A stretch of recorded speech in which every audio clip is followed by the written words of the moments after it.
नमस्कार, मैं हूं आपका दोस्त विजय विद्रोही। आप मुझसे जुड़ चुके हैं, इसके लिए आप सबका तहे दिल से शुक्रिया। अगले 8-10 मिनट में आपसे जुड़े रहने की कोशिश करूंगा।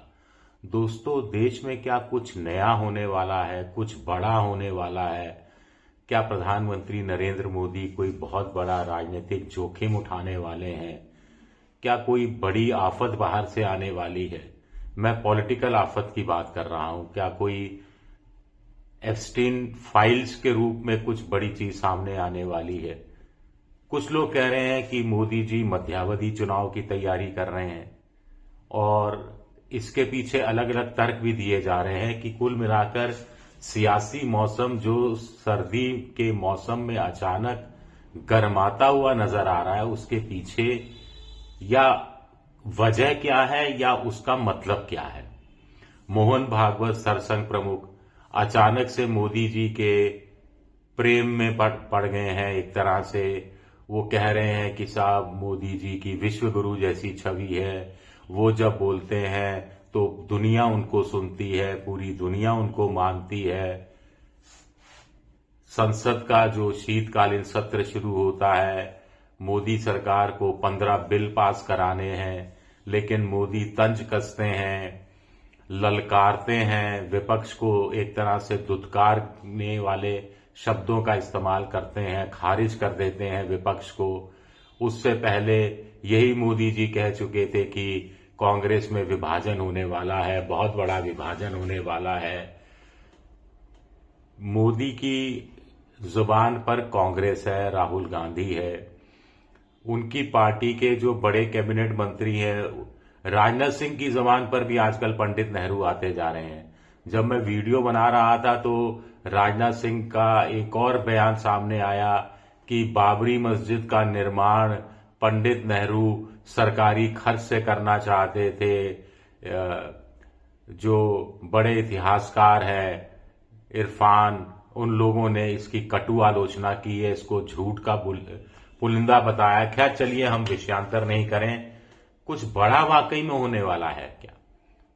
अभी देखिए, कायदे से क्या होना चाहिए था, बिहार में शानदार जीत, उसके बाद बंगाल में लगना चाहिए था, असम में लगना चाहिए था, पूरे अपने घोड़े दौड़ा देने चाहिए थे, जो दौड़ाने शुरू कर दिए हैं।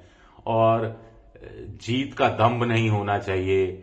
जैसे कहते हैं कि आम के पेड़ पर जब आम आते हैं तो आम का पेड़ झुक जाता है, विनम्र हो जाता है, लेकिन यहां तो तेवर ही अलग दिखाई दे रहे हैं।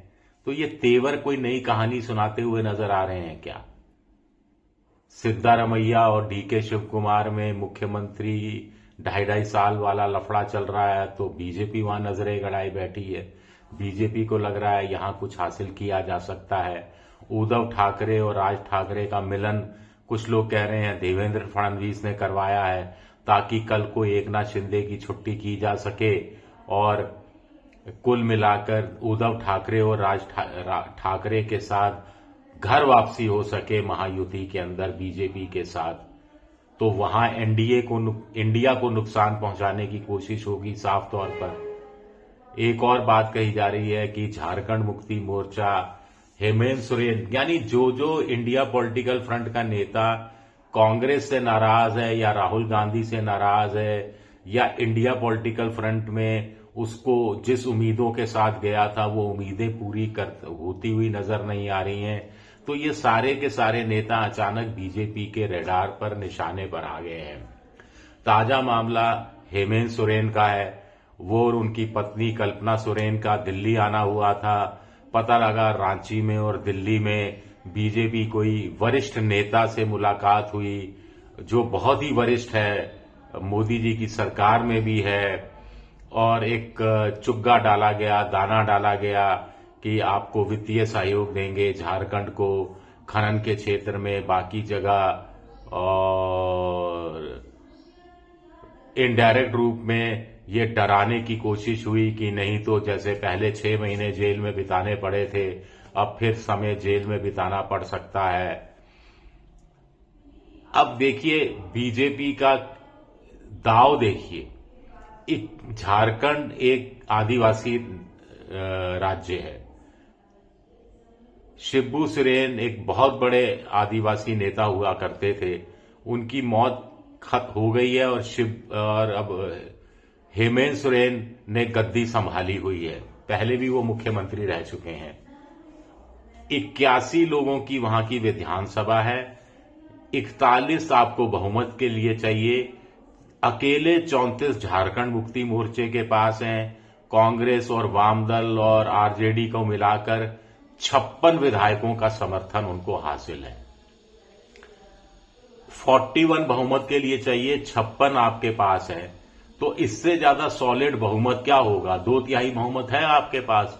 लेकिन जहां जहां विपक्ष की सरकारों को 2/3 बहुमत है, वहां भी बीजेपी को दिख रहा है कोई कि कैसे वो दरारें पैदा कर सकती है, संकट खड़ा करने की कोशिश कर सकती है। झारखंड मुक्ति मोर्चा के 2 सांसद हैं। अगर 2 सांसदों का सहयोग मोदी सरकार को केंद्र में मिल जाएगा तो कोई फर्क भी नहीं पड़ेगा, और नहीं मिलेगा तो कोई वैसे सरकार गिरने वाली नहीं है। कुछ लोग कह रहे हैं कि राज्यसभा के अंदर 2 सीटें खाली हो रही हैं अगले 2-3 महीने में, और ये दोनों की दोनों सीटें बीजेपी के पास थी। बीजेपी अब अपने दम पर कोई सीट जीतने की स्थिति में नहीं है। 28 चाहिए, बीजेपी के पास 21 हैं। तो वो झारखंड मुक्ति मोर्चे के साथ कोई राजनीतिक सौदेबाजी करना चाहती है, कम से कम एक उनका जीत जाए। कुछ लोग इस तरह की बात भी कह रहे हैं।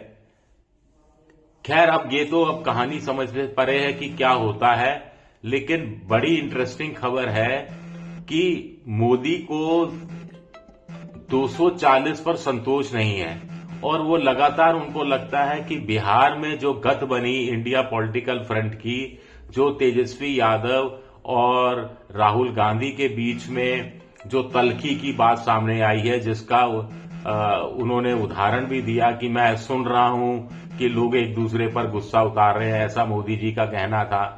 तो कुल मिलाकर अब मोदी को लगता है कि ये गोल्डन चांस है पश्चिम बंगाल के चुनाव से पहले, असम के विधानसभा चुनाव से पहले इंडिया गठबंधन में और दरारें पैदा की जाए, कुछ लोगों को, कुछ घटकों को, कुछ घटक दलों को तोड़ने की कोशिश की जाए।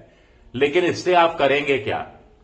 आप 240 से 272 तक पहुंचना चाहेंगे, या आपको लगता है कि तोड़फोड़ करके एक अपनी तरफ से एक बहुमत वाली स्थिति लाई जाए और उसके बाद कहा जाए कि चलिए मैं चुनाव डिक्लेयर कर रहा हूं, मध्यवधि चुनाव, और अपने दम पर सत्ता में आकर दिखाऊंगा? इस तरह की बात भी हो सकती है क्या? एप्स्टीन फाइल में पता नहीं क्या निकले, कुछ कहा नहीं जा सकता।